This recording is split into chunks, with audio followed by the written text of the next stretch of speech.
Welcome back to the 7th grade Mustache. On today's episode, we'll be speaking about part 2 of NEGRO Esoterica.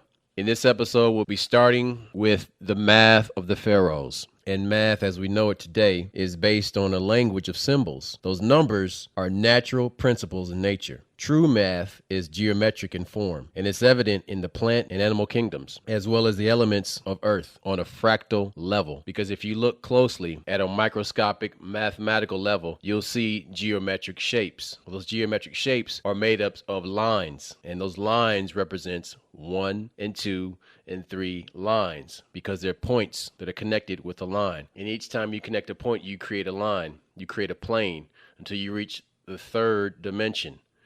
You have to have the third, second, and the first dimensions completed before you can get to the fourth dimension. All these add up to the numbers, but the highest number is 9. And everything after 9 is a combination of those previous numbers. But those numbers that are evident in forms, that are evident in geometry, in science everywhere, are used to create sacred spaces. And this ties into the esoteric terms and practices because if you look at the King's Chamber in the Great Pyramid, the King's Chamber is a chamber that is used for transcendental ascension. And so it is created and shaped in a certain way to get a harmonic resonance effect on the psyche. It's tuned harmonically to have an effect on your psyche to cause you to have a non-psychedelic plant psychedelic trip. So you're tripping without plants. What he's saying is you're getting high, you're achieving a higher level without any kind of intoxication.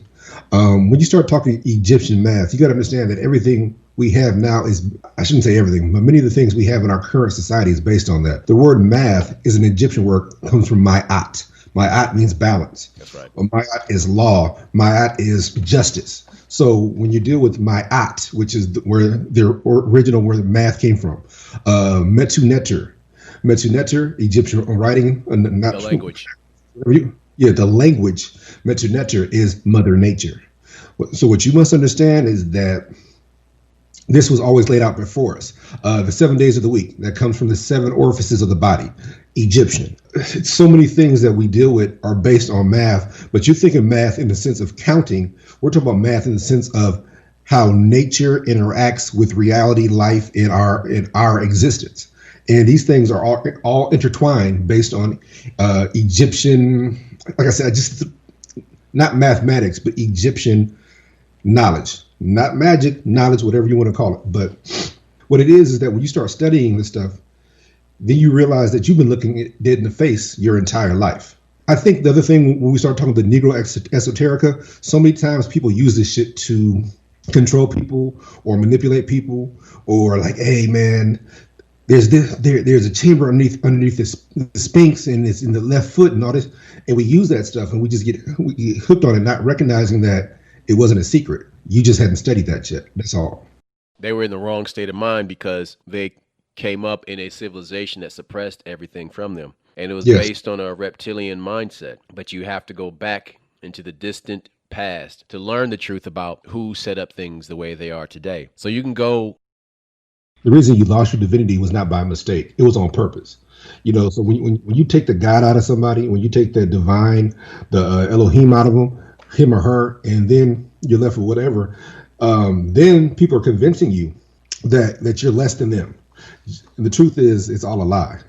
It was done. It was on purpose. Is all I'm saying. Not by mistake. It wasn't lost. It was hidden. There's a difference. So moving beyond sacred geometry and the language of math, it still applies when you examine the natural harmonic resonance that is evident in genius loci, the spirit of place. And that term, which is popularized during the Roman Empire, goes back further than the Roman Empire.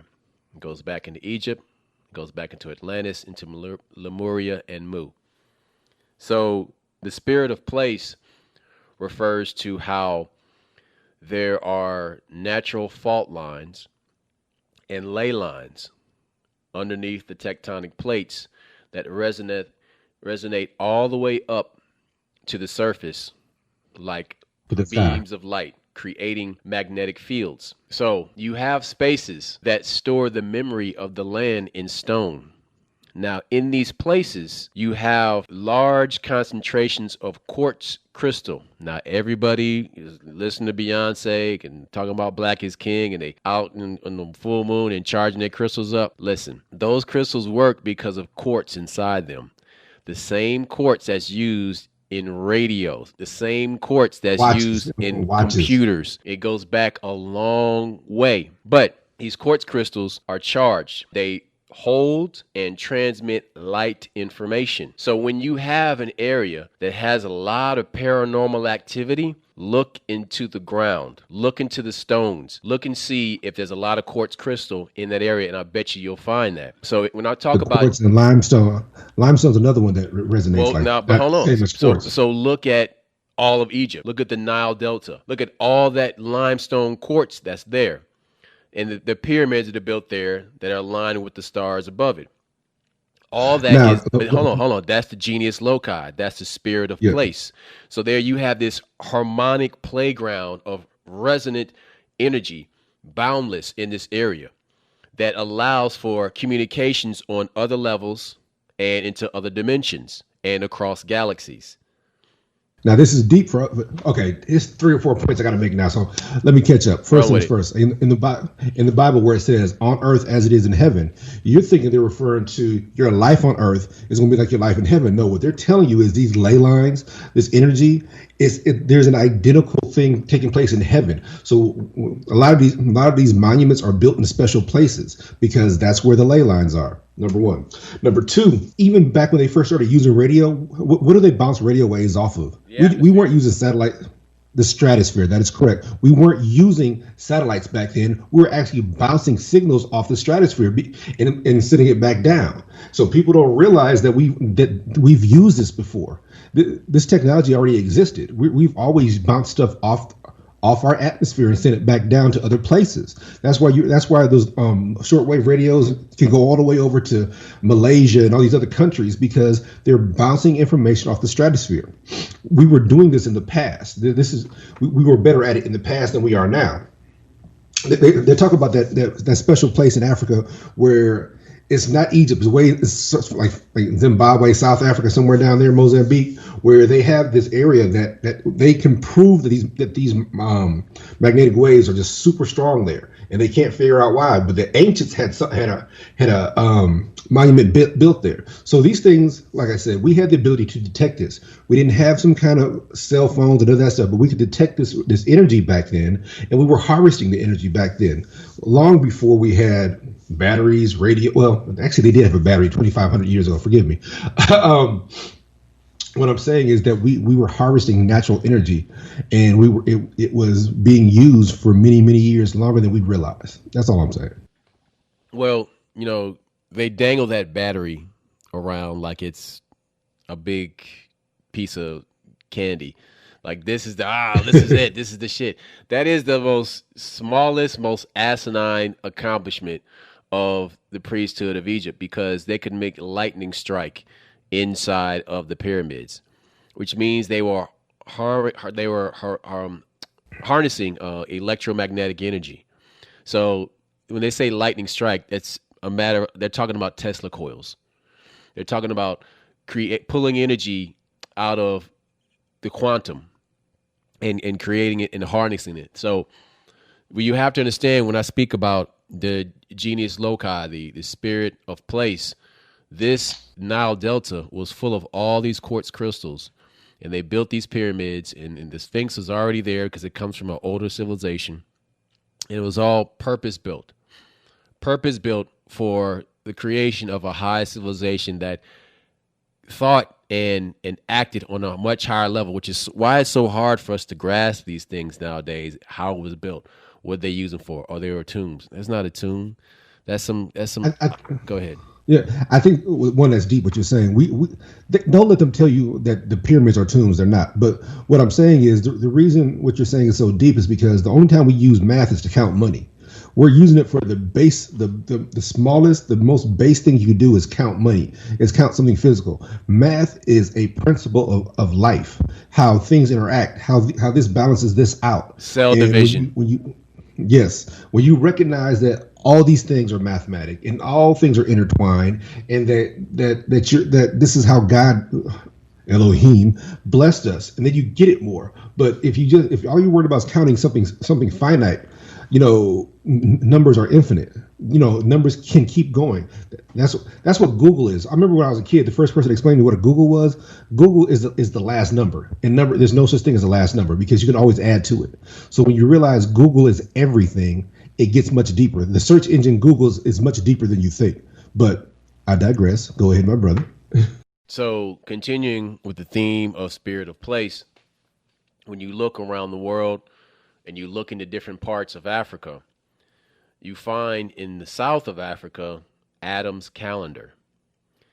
Adam's calendar was a Neolithic monolith that was built 285 million years ago. What? How? Exactly. Because the narrative that we've been taught is false. The whole life started with the flood and briefly before a flood and yada, yada, yada. Yeah, all that's a false narrative. It's a control mechanism. So when archaeologists go down to Adam's calendar, they do radiocarbon dating and they date it for 285 million years. This story that we've been taught is placed on its ear. It's turned upside down. The apple cart is upended. You then begin to see things like why stories that were taught about epics of Gilgamesh and the story about the Anunnaki and how this ties into the story in the Bible, how the daughters of man made it with the sons of God. That's where the Nephilim come from. And Nephilim are basically angel human hybrids. Right. So this area in South Africa, Adam's calendar, is believed it was a mining area. Yeah, that's the area I was talking about. I'm dumb. It's Adam's calendar. You're right. You're right. I couldn't think of the name of it. And in Adam's calendar, at the spring equinox, the summer equinox, and the fall equinox, there are specific stone markers that align with the sun and its shadows to delineate a measurement of time. And it wasn't created for the people that built it. It wasn't created for the Nephilim. It was created for the humans that were working these mines, that were taught to measure time and how to interact with these Anunnaki. So this calendar is an artifact of an ancient technology. But again, stone is what keeps the memory of the land. Stone is the timekeeper. It is the only thing that exists beyond civilizations, because many of you have laptops and smartphones and computers in your homes. But here, consider this thought experiment. Many times as a kid, you were outside playing and you seen a piece of gum on the ground. And that gum had turned black because it was there in a hot summer sun, but it had been out there for months and months and months. So we'll say that that piece of gum is a laptop computer. If we were to go outside and place a laptop computer on a sidewalk, and we'll just say by a miracle of God that nobody comes by and picks up this laptop. Nobody comes by and, drops anything on it. A tree doesn't fall on it. And it's allowed to sit there for 100,000 years. Duct tape. What do you think will become of that laptop? The only thing you will find left will be maybe the silver or whatever base elements were in it. No. That's it. You're not going to, maybe glass, maybe what? No, it's going to look like that piece of gum. It's going to be a little black dot, maybe, because the earth will consume it. Because the only thing that lasts over time is stone. So any evidence of advanced civilizations would not exist unless they were made with stone, unless they had Neolithic stone monuments, which we are seeing with Adam's calendar, which we're seeing with Göbekli Tepe, which we are seeing with the water erosion at the base of the Sphinx statue. And so the spirit of place in these areas informs us that these supernatural events that occur at these areas, because it is a magnet, it is a doorway, it is a portal to other worlds.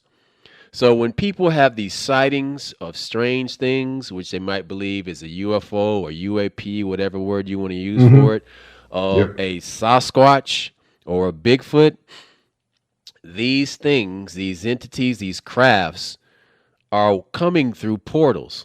And now that brings me to a place in North America in the state of Utah called Skinwalker Ranch. Now, well, you're asking, Mm-hmm. how does this tie into Negro Esoterica? I'm so glad you asked. Because just so happened in 1877, the Ninth and 10th Cavalry had Buffalo Soldiers of the U.S. Army. And these recently freed enslaved African men that were in the Army were charged with given the duty to go and serve at this fort in Utah. That's right. Now, they were called Buffalo Soldiers because the Native Americans saw their hair like the woolly Of hair Buffalo. of buffalo. So Mm-hmm. they call them Buffalo Soldiers. But it just so happened that the Native Americans that they're coming into contact with, some of they got along with, some they didn't. And the one they didn't get along with, they thought that these Negroes were sellouts, that they were working for the white eye, the white people. And so they saw them as enemies. And so when they happened to capture some of these Native Americans that they were fighting with, they held them in the brig. They held them in the jail. And then they had them in the jail.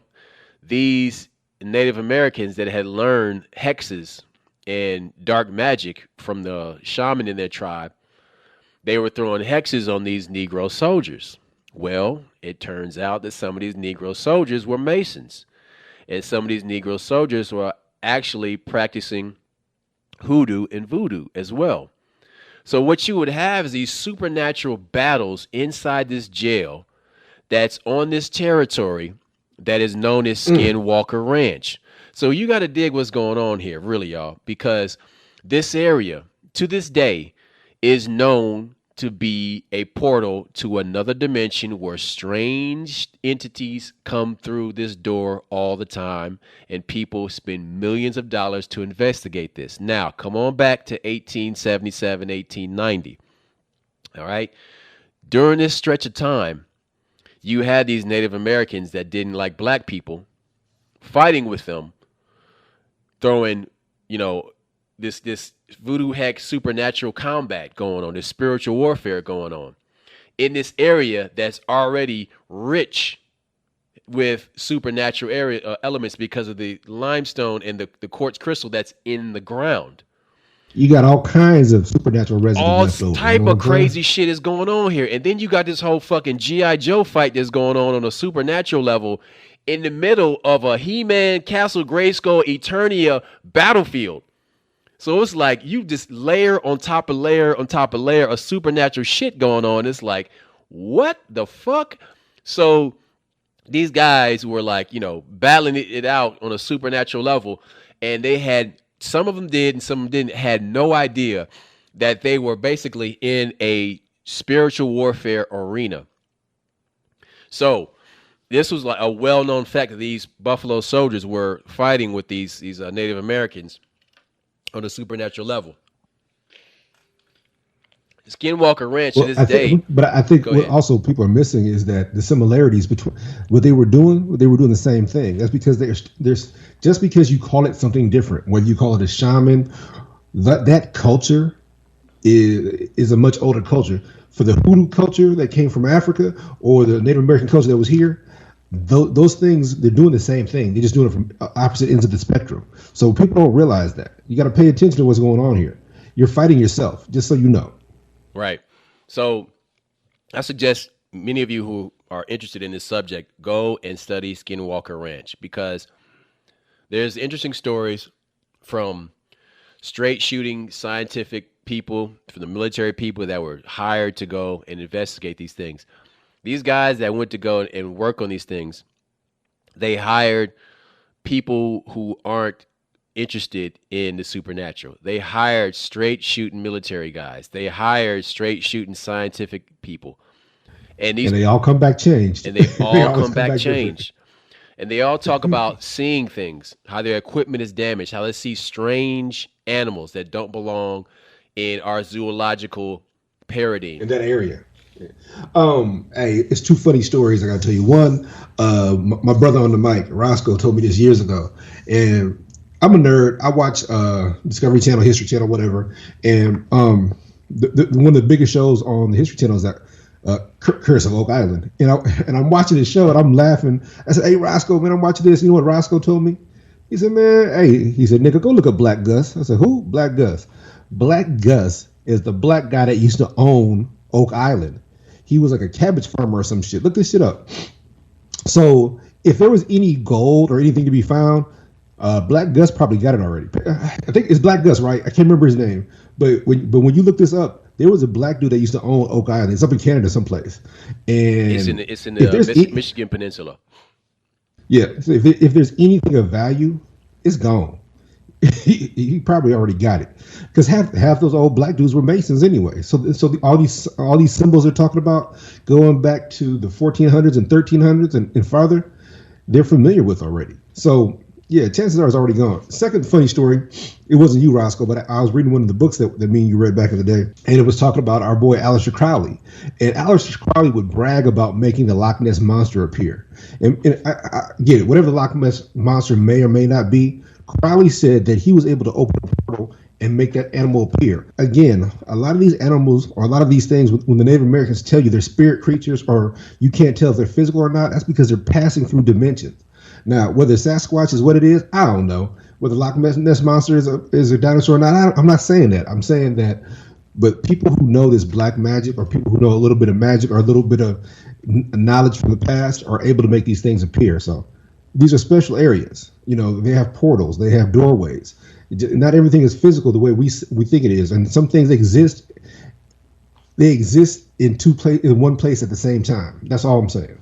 So to finish off that story, he moved away from that house in Scotland because he bit off more than he could chew, and he thought that he was the one who caused Loch Ness to appear, but it had been appearing long before he got there.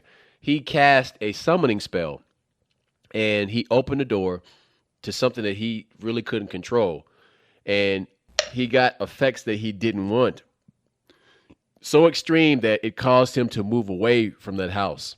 It scared the shit out of him. But Crowley was he was the most wicked man that ever lived. That's what he called himself. I'm the wickedest man that ever lived. Well, he was a con man too. No doubt. But remember, remember that he was on the album cover for the Beatles. I can't remember which album cover it is. And your boy John Lennon looked up to him. John Lennon was one of his biggest fans.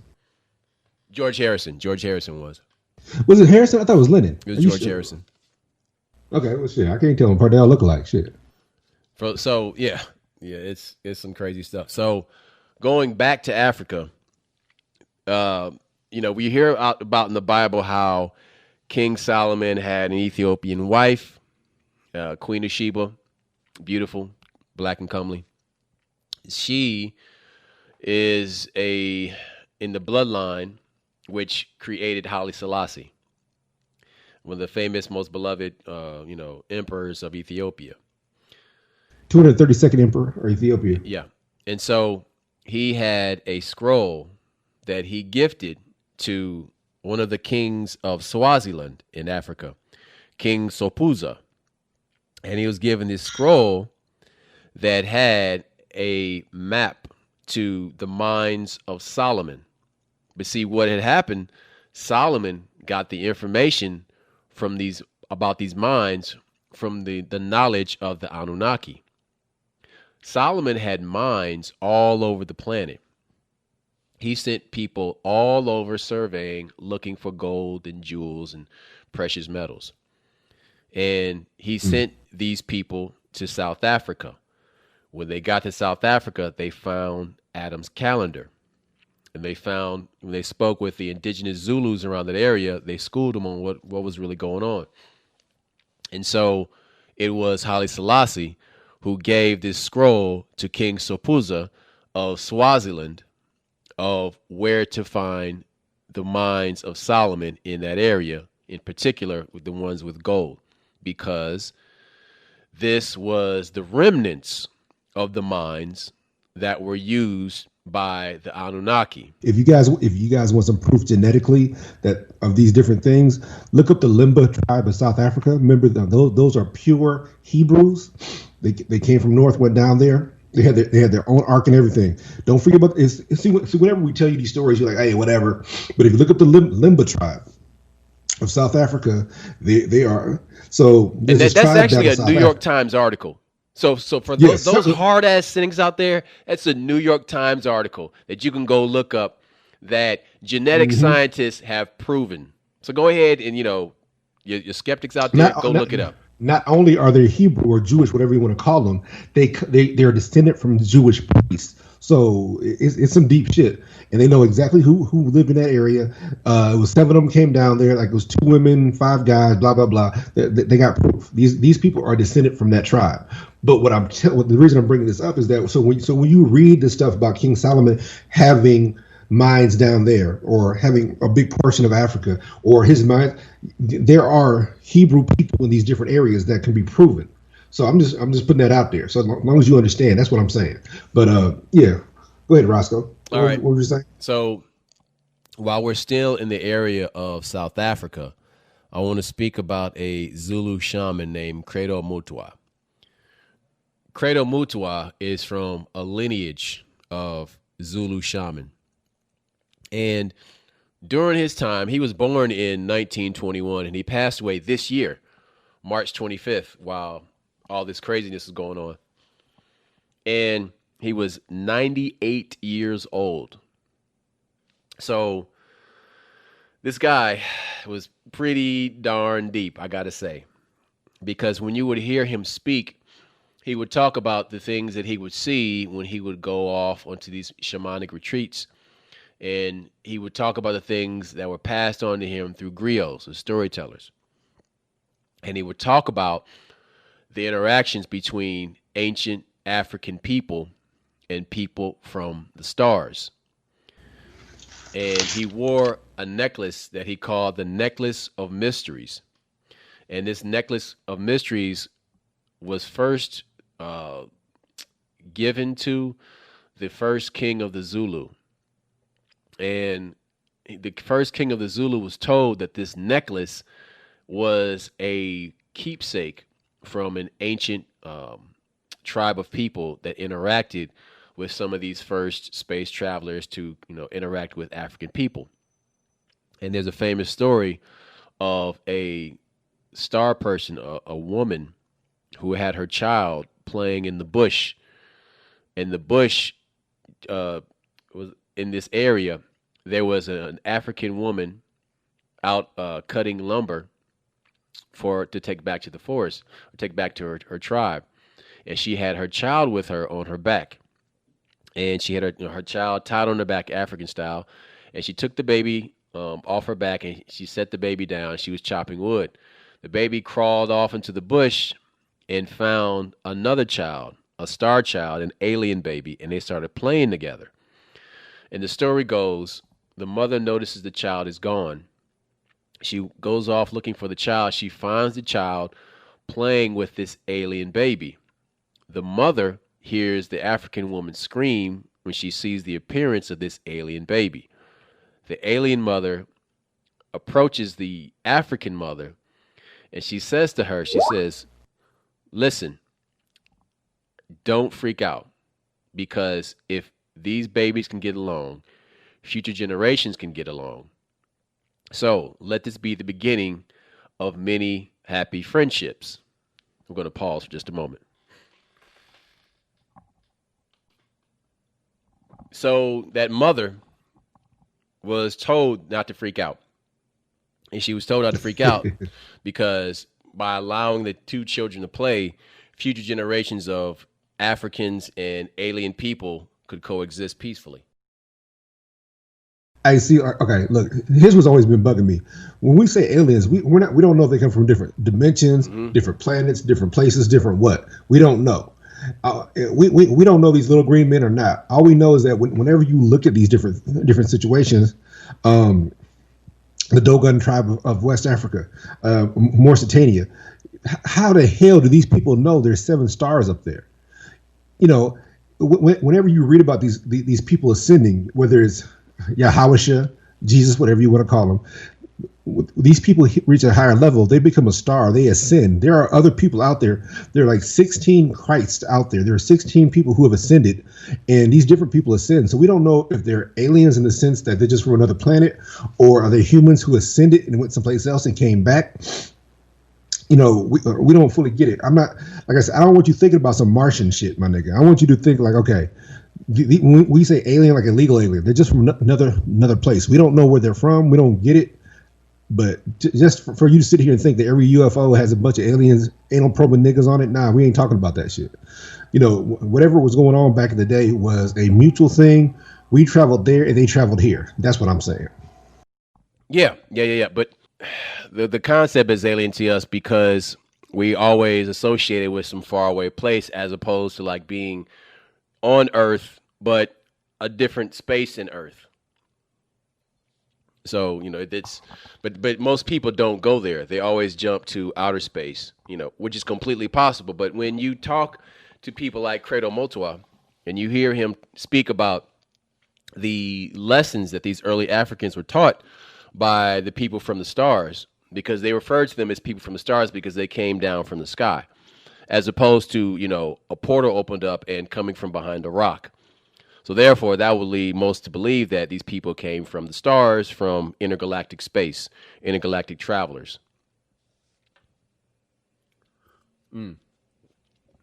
So, again, dealing with Africa right now because there's so much history that isn't talked about because the narrative that we're taught is, you know, let's focus on the occult and you know, esoteric practices of India and China and Asia and the Silk Road and, you know, Persia. They don't talk about what was evident in Africa and it still exists now. One that stands out still to this day in Africa is the Dogon tribe. In the previous episode, in part 1, we touched on that briefly. But there's many great accomplishments that the Dogons have that aren't talked about, and one of which is they were teaching their people about the circulation of blood in the body and the circulatory pathways in the body. They were doing this centuries before the British doctor, I believe his name was Harris. No, I'm sorry, his name was William Harvey. And in the 1600s, he started teaching in the medical schools about the concept of circulation. But this had been taught to Dogons for centuries and centuries before, even before they had traveled from Egypt.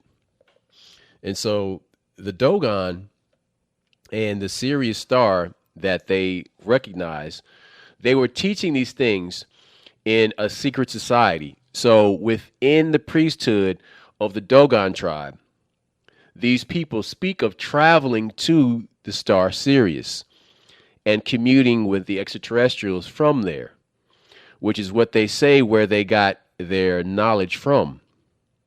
And now what I find interesting is the name that they use for these extraterrestrials is the same name that Credo Mutwa speaks of the ancient Zulu people use for these Nephilim they communicated with.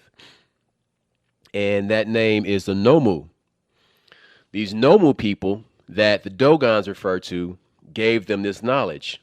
Well, the people of South Africa refer to the Nomu people as well as the ones who landed and gave them this knowledge of mining and archaeology and mathematics and all these things that are now being used today that Africans don't get credit for. So the dog star, the red dog star, you hear it mentioned in the Zulu mythology. Also the same dog star, red dog star, that's mentioned in the Dogon tribe and the priesthood of the Dogon tribe. But the priesthood of the Dogon tribe is a secret society because they do not share their knowledge with outsiders. With outsiders, yes. Mm-hmm.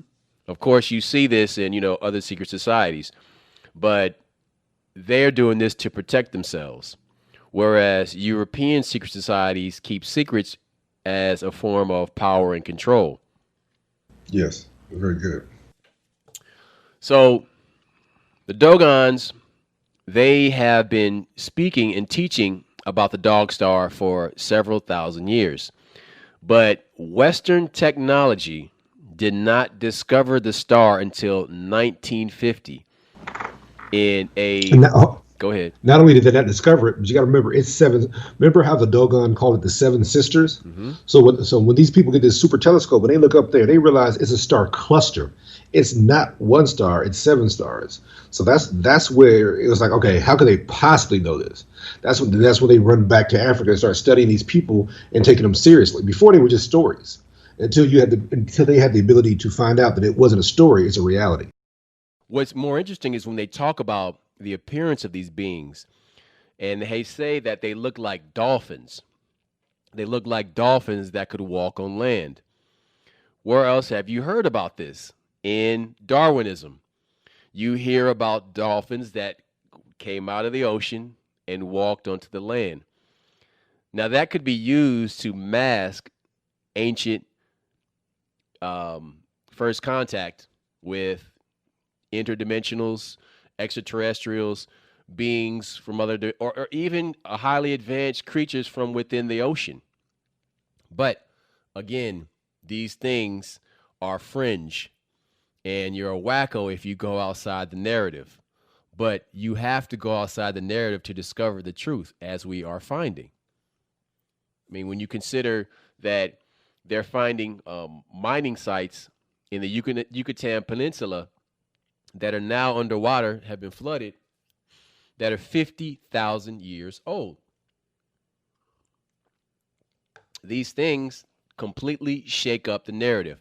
So I am approaching these things from this angle because I want all of you to consider the mindset of people that existed in these times, and how when you think about it from our perspective, from our modern day thinking, it appears esoteric.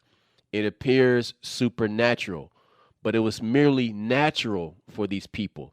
You see, these things are wild and paranormal to us, but these gifts, these latent gifts that we don't use because we're looking at screens and swiping left and swiping right, these people who were sensitive to magnetic fields, who understood the spirit of place, genius loci, these people who understood exactly what the king's chamber was, what Adam's calendar was, what the serpent mound of Ohio was made for. These people who understand what is exactly at the bottom of the Grand Canyon that they keep locked off and they don't let people in there. These people who understand why there are Egyptian mummies in the bottom of the Grand Canyon. These people that understand that there were giants that roamed the earth several thousand years ago. These people who understand these things, who exist in a different realm mentally and spiritually, but yet the same world as us physically. I'll say that again. These people exist in a different realm mentally and spiritually, but the same physically, which means they understand how to shift their consciousness to change the reality that they see before them, to open doors, to open portals, to levitate rocks, to use sound tools to cut the hardest stone. You see, these people understand divine mathematics from the beginning. They understand the math of the pharaohs. These people exist in a state of being that is not disconnected from the divine. They don't have to go to a church and have some guy in a pointy hat talk to God for them. They understood that meditation is listening to God and praying is speaking to God. They worked on a different level. It wasn't magic to them. They weren't sacrificing goats to put hex on people. I'm talking about something that is a higher vibration. I'm not talking about low, base, dark magic. I'm talking about people who existed on another level. another level that we seek to reach, that we see in flights of fancy, in fairy tales, in comic books, and in Marvel, DC universe movies that we want to attain. That is now our new mythology. It is in us. These people are us. These are our ancestors, and we are slowly waking up.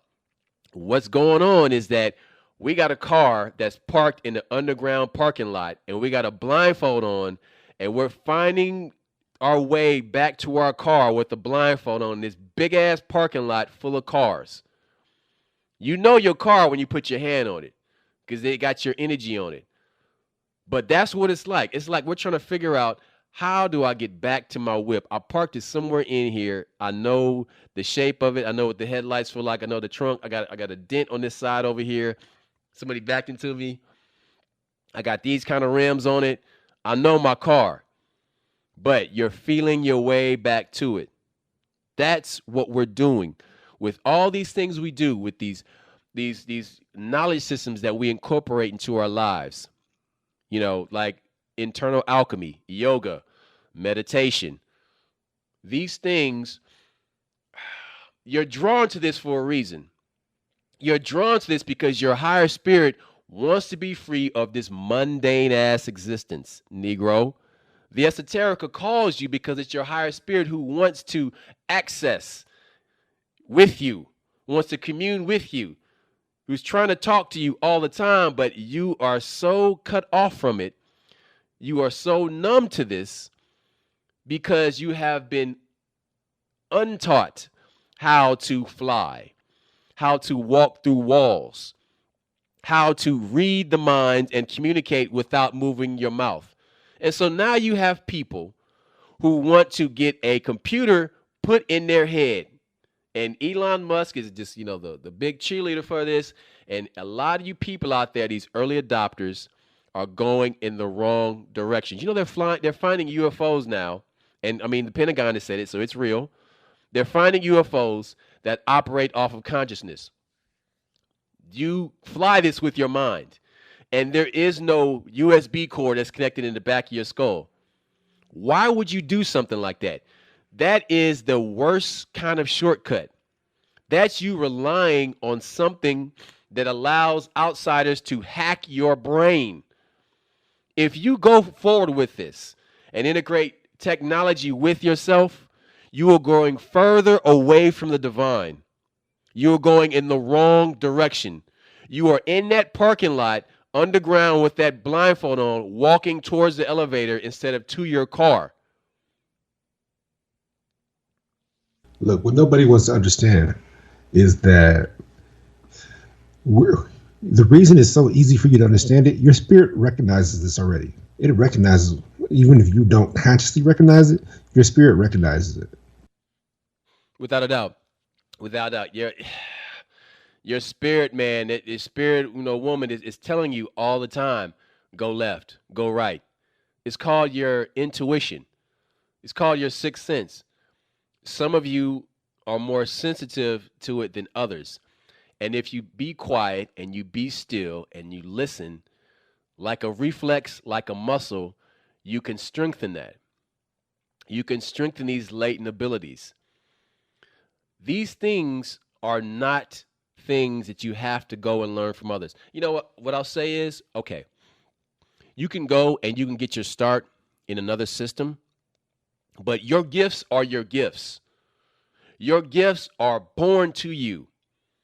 They are part of your spirit body, and they're part of your genetic code, the math that's in your arm, the math that's in your droplets of blood, the code that is in your description of your being, the blueprint for who you are, the blueprint for your swag. You understand? Your swag is in your DNA. Okay? So, therefore, you only have to access this. So I recommend everybody learn how to meditate, whether it be energetic or mental. Learn how to be still. And so therefore you can access your higher being. Because when you start to do these things, the quiet knowledge of ancestors comes to you. Your blood speaks to you. Your higher spirit speaks to you. And you will start to have dreams about grandparents, great grandparents you never met before, or perhaps a parent that has passed on and they have something important to tell you. And what starts to happen is these dreams are easier to decipher. When we dream, there's a lot of chatter. There's a lot of nonsense. I had some ridiculous dreams the other night, and I had to like filter it out and use discernment and realize, okay, this is left over from me thinking about this, and this person was in there because I was using that person as an analogy for something else. And that tornado that I saw was an analogy for something else. But you learn how to discern these things quietly over time. There are whole cultures around the world that speak on dreams on a regular basis. In the South Pacific, in Southeast Asia, in parts of Africa, dream journals or dream conversations are normal. In the Aboriginal culture, which is from Lemuria, those Negroid peoples, they speak of dream time and how they can recreate an entire scene together, two people, a group of people, by speaking it into existence. What I mean is they're speaking everybody into this consciousness. So in the mind's eye of everybody present, they are there in that moment. That is phenomenal. But they can do it because they're not so wrapped up on, how do I do this? Do I do it like this? Do I stand over here? Do I got the right shoes on? Do I got to have yoga pants on? Do I need a mat? All this ridiculous shit. They don't get caught up in any of that. They just simply be. It's like Bruce Lee said in Enter the Dragon. You must do. It's like the finger pointing its way to the moon. Do not concentrate on the finger or else you'll miss all the heavenly glory. Don't get caught up in the small details, people. All right? Focus on the goal and relax your awareness. You know, lately I've spent a lot of time in the woods. And there's a term that the Japanese have for this. It's called Shinrin Yoku, forest bathing. It's very good. I recommend that many of you try this. If you find yourself getting migraines and headaches and you're getting stressed out, once a week if you can, once a month if you can, go to a lake, go to a forest, go for a walk, turn your phone off. Be unavailable. Be unaccessible. Steal your time back. Man, if it's for 5 minutes, fine. 10, 15, 20 is even better. Half hour, great. A whole hour, wonderful. Go fishing. Fishing is what fishing does is it's zen. You are out there next to the water, on the water, and you are simply just being. Man, I'm going to catch a fish or I'm not going to catch a fish. Fuck it. It doesn't matter. I am here. This is peaceful and it's great. The water reflecting off of it, the light's reflecting off the water into your face, shining on you, giving you energy, and everything is fine. You're not caught up in the moment. Stop looking for excuses to be great. People want excuses to do the right thing or be great or evolve or move to the next level. You don't need an excuse. Just do it. You know, if I get it. Sometimes we get complacent. And that's what's going on with this whole society. We're complacent. We only care about math when it comes to money. We don't care about math, how it interacts. We only care about God when we fuck up and we got to pray to him. We don't care about our spirituality in our day-to-day lives. We only care about things when it matters. It always matters. Just because it's not, you're not aware of it, it is always mattering. And that's what happens when you wake up. Oh, I hate the term woke, but this is what happens when all of a sudden things that weren't relevant to you, once you become conscious, yes, these things that they weren't relevant before because they didn't matter.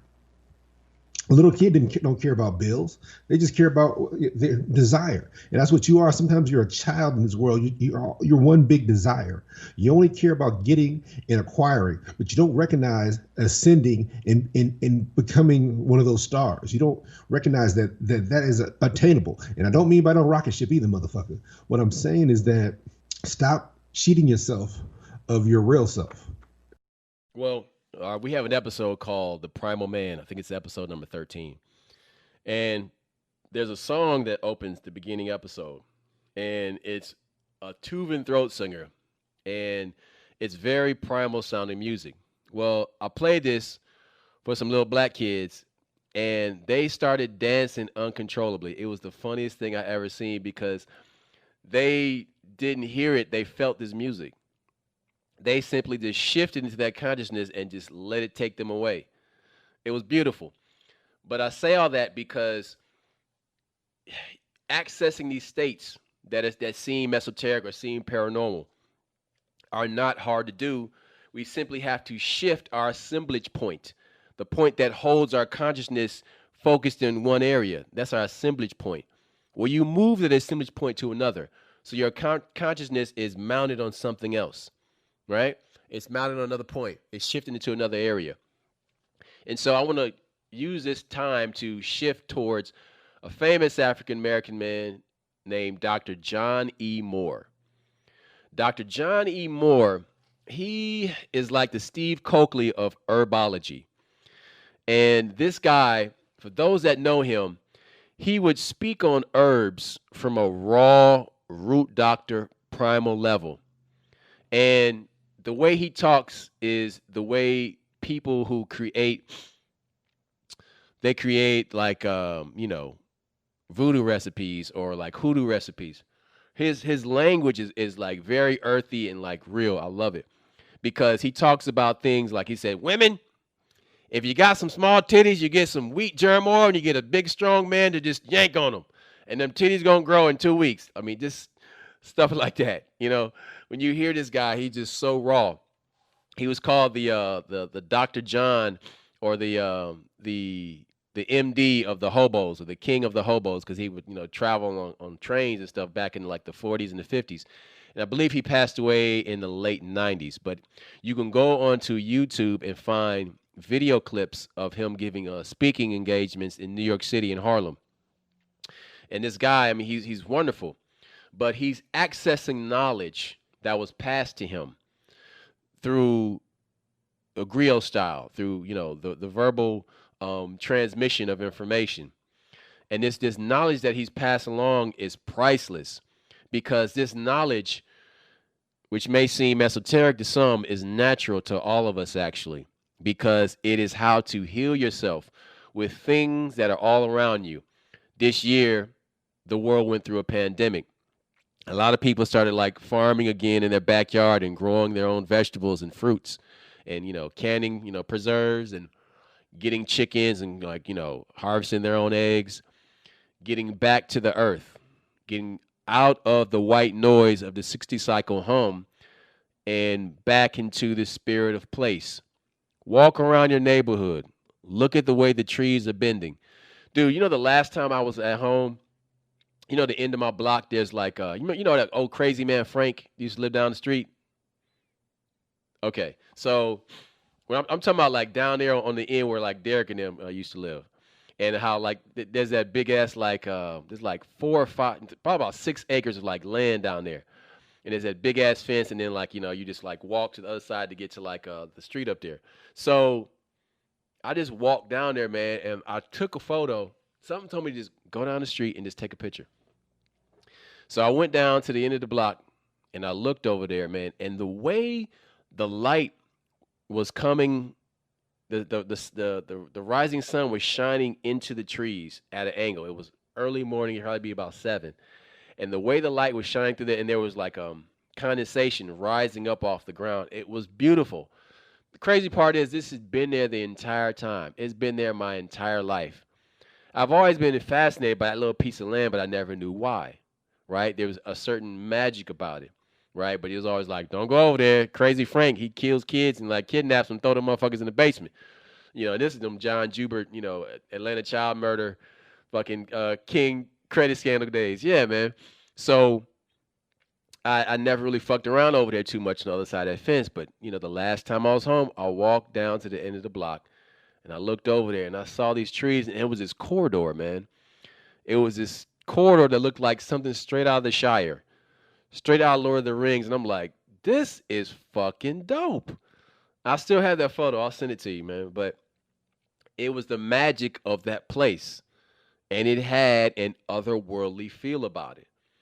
And this place has been there for a long time. Those trees are old. It's crazy how trees will grow up in like a fashion or a certain way. It's, you know, people completely disregard like how plants have intelligence, but they don't have brains, right?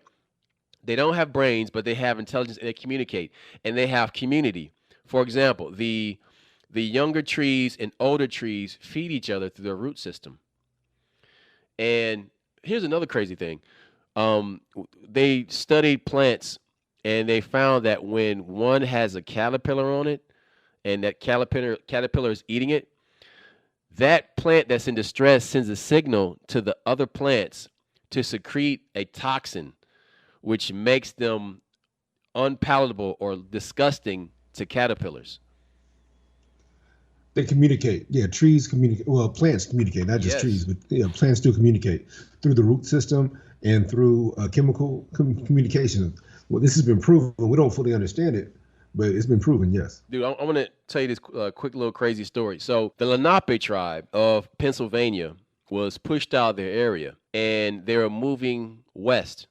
And they were moving west and they were crossing the Missouri rivers. And in this one crossing, there was an Indian chief and he had his war party crossing over this river. And they encountered a water elemental. They said there was something in the water that caused a mound of water to rise up, lift a man and a horse off of the water, levitate him over the water out onto the land, as if to say, get out of here. This is strange because, number one, we don't think in that term. We don't think about elementals. We don't think about the spirit of place. But there are spaces in this old, ancient continent that we are on that have elementals or have these communities of spirit creatures that exist there. The only problem is we don't think about that because we paved down all the grass and we built up everything all around there. We don't think about these spaces. But we got to understand that before there was America, there was Native Americans here, and before these people, there was the continent of Pangea, which spread over into Lemuria and Atlantis, and there were things on this earth, on this land, in these spaces that occupy these spaces. So when these African black Negro people came into these spaces, which was North America at that time, and they were here, they encountered these things. So these things that our ancestors encountered a long time ago, they came into contact with. Yeah. Look, if you don't believe that the people that existed or people that were here were great already, we're not talking about color. But why was it? What is the name of North America? It's called Turtle Island. How the hell did they know it was shaped like a turtle if they couldn't see it from the sky? How the hell did they know it was shaped like a turtle if they didn't go all the way around it and map it? So you must understand the reason it's called Turtle Island because it's shaped like a prehistoric turtle. So figure this out. The greatness was already there. You don't need excuses. You don't need to look very hard to find this stuff. It's everywhere around us already. And stop thinking that white man knowledge is legitimate knowledge or that's the only knowledge. Because we fight so hard for legitimacy. Whenever you listen to Neely Fuller Jr., he's like, somebody asked him, Mr. Fuller, why don't you have a doctorate? I need a doctorate from a white man. No, that's white supremacy. The fact that you think I need his title for me to be legitimate, that's white supremacy. When you walk outside, who arranged the streets? What? So what he's telling you, white supremacy is all around you. So what I'm telling you is recognize white supremacy, erase it, and look what was there to begin with. And some great shit are already here. And we look for this, we look for legitimacy, we look for these books, we look for these things because you want to feel relevant. But the truth is you were already relevant. So I don't need somebody to give me power when I already had power. That's all I'm saying. I mean, before there were also the religions or the deities and the spirits of places like the Great Rift Valley near Kenya and Tanzania, and where they had names for the breath of spirit or the words for power and the divine nature of spirit, and these different deities that existed in these places. And when you hear about, the West African deities all the time, but you don't hear much about the East African ones or the ones of South Africa. But when I found out about Credo Mutwa and you start hearing about the Zulu people and their interactions with the Anunnaki, these are mind-blowing things because it challenges our view of these people. Challenges these, we were always taught these people are just like, primitive and they didn't contribute anything. but nobody wants to believe that people actually gave up technology to live like that. When you look into the past, when you see these buildings, when you find out this information, They people made left a conscious. Atlantis. They left it. They abandoned it because whatever was going on, they didn't like the way the world was going, and they started over. They went a different way. When you figure that out, we talk about all the time, like how come there's no Native American books? There are Native American books. They were burned by some bishop. There was only three books that survived from Native Americans. When you realize that we had a culture, that we knew everything around us, and we communicated with people that couldn't be seen or weren't always there. Yeah, the reason we call this Negro esoterica is because what we're telling you is that we were already connected. They're selling you your own shit. Somebody broke in your house, stole your shit, and sold it back to you. Stop falling for the bullshit. And I've said it's not the first time I use that analogy, but you need to recognize that that's what's going on. Now, I'm not telling you to run out and I don't believe in God no more. No, what I'm telling you is to recognize that the story that's given to you, you can choose other stuff or you can do other research. Right. And you don't have to be a part of this for you to be legitimate. Listen, that's all I'm saying. There's ways. Okay, listen. If you look at how Santeria is created and how it's couched and hidden within Catholicism, they are coexisting within Christianity. There is no reason. No. The African deities and these Catholic saints are combined together. Like, okay, I already got somebody who does this. Yep. I'm gonna just give them a white folks name because if you don't pay attention, that's how it's always been. The Greeks would rename shit. Carthage was called Punia. Mu was called Lemuria. So what the dark skinned people, the Tainos and the black people who were in Puerto Rico and these other areas. So when Catholicism came, they're like, okay, we'll take it because we don't want to get beat. But at the same time, we're like, okay, this person matches this person, that person matches that person, and these deities lined up with these patron saints lined up with the deities they already had. The whole problem is it probably was like that to begin with because Catholicism is based on Egyptology, but that's another conversation. We won't go there right now. But you need to recognize that that's what they did. They had to deal with a hostile environment, and they did what it took to survive. Right, exactly. So, in closing, what we're saying is that if you have a dominant religion that you are part of, keep it. If it's working for you, that's fine. But you have to be cognizant of the fact that you already come from greatness. You don't need another civilization to validate your ancestors. You don't need them to validate your modern day thinking. You can fold in the knowledge of your ancestors. You can fold in these alternative practices like meditation and healing practices and your latent gifts like the six senses. You can use those. Do not let a brainwash mentality scare you into thinking that you can't use your gifts. Use your gifts. That's what they're for. They're there for you to improve your existence while you're here. You can access it whenever you want. Yeah, Roscoe said some deep shit early on. He said, praying is talking to God. Meditation is listening. We don't listen. When you pray without meditating, when you pray without listening, you're praying like a child.